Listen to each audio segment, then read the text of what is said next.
Hey there, it's Dusty Thunder again with another Reddit story for you. This one is not an AITA, but instead comes from relationship advice and is titled, "My husband threw away all my food because I'm a cow."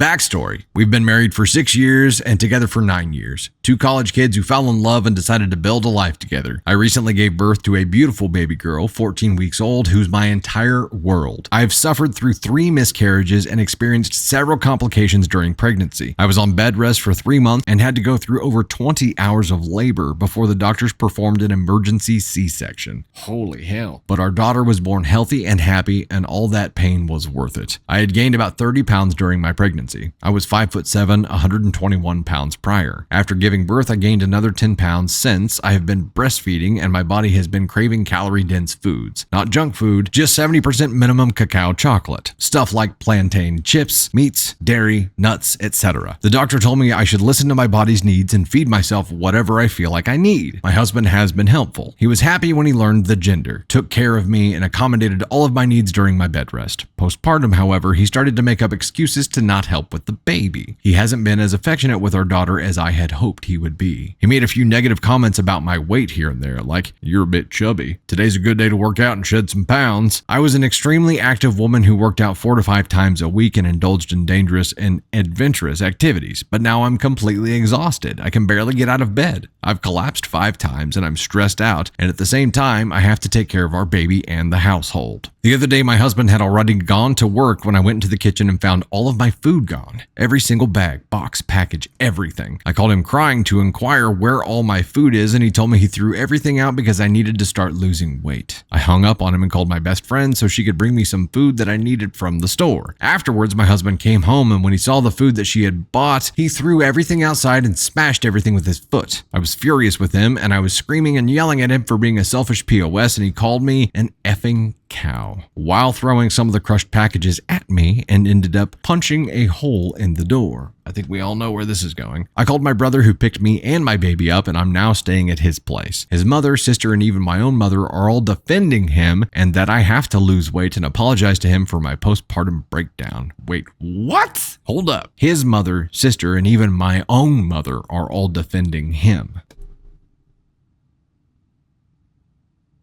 It's OP's mom defending him that has me most flabbergasted here. I guess I'm not sure if this is good grounds to file for divorce, or should I just listen to my mother? Is this how all men are wired? Okay, there's an update here, but before we get into that, no, this is not how all men are wired. If Brozo is willing to get violent and punch a hole in a door or a wall over some effing food, what's the next trigger gonna be? And what's he gonna get violent with then? You don't get to be violent. You don't get to punch holes in stuff and get to have a happy family and a happy marriage and be around a baby. You don't get to do that, man.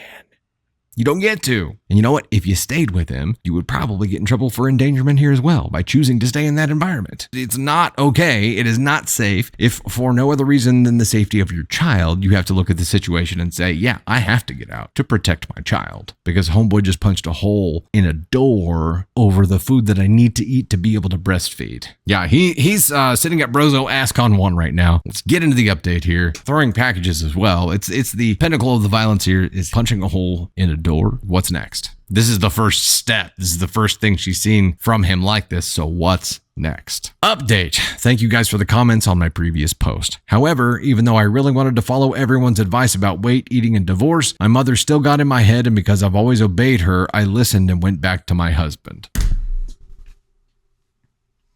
He did say that he was sorry for calling me an effing cow, but he said he was only being honest and said, and I quote, "Isn't honesty the most important foundation of a happy and healthy relationship?" And I thought he was right.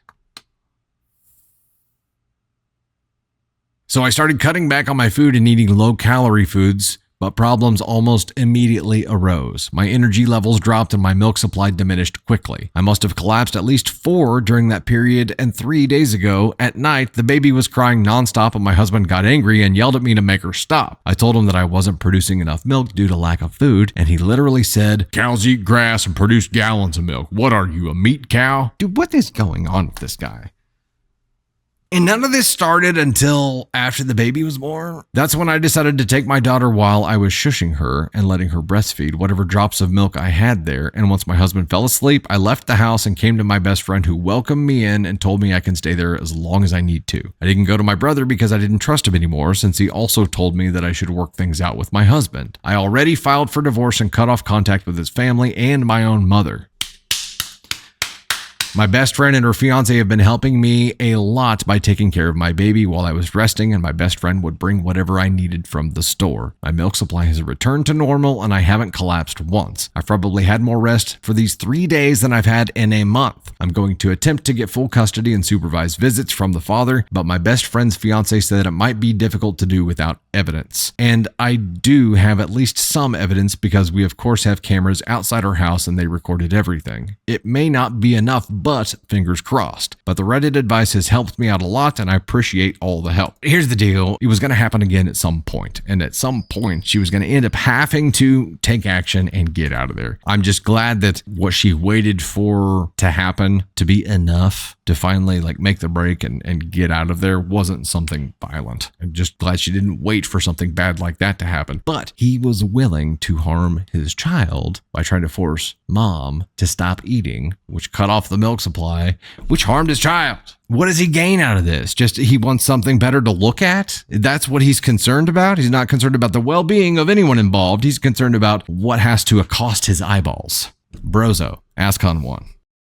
What in the hell? The initial question here was, it was relationship advice. And my husband threw away all my food because I'm a cow. It was terrible shit. Human being. I'm confused that all of this started when the baby was born, that he was supportive during the pregnancy, and once the baby was born, started down this path. I'm confused. Whatever the case may be, it's not okay. And you don't get to act like that and get to have a family. Some families stay because they have no choice or think they have no choice. Luckily, OP here had at least one person who was in her corner no matter what. And there's some other stories that we've talked about recently where that one person that's always in your corner and is always going to look out for your best interest and your best interest alone and tell you the hard truth, but be there for you when shit hits the fan. Everybody needs that one person. And if you have a person like that in your life that you haven't talked to in a long time, it's time to reach out to him and be like, hey, I know life is crazy. I know shit's crazy. I know we haven't had time to talk or to chat or to hang out or get coffee or get lunch or whatever it is, but you and I need to stay in contact for each other. It is important to have those people in your life.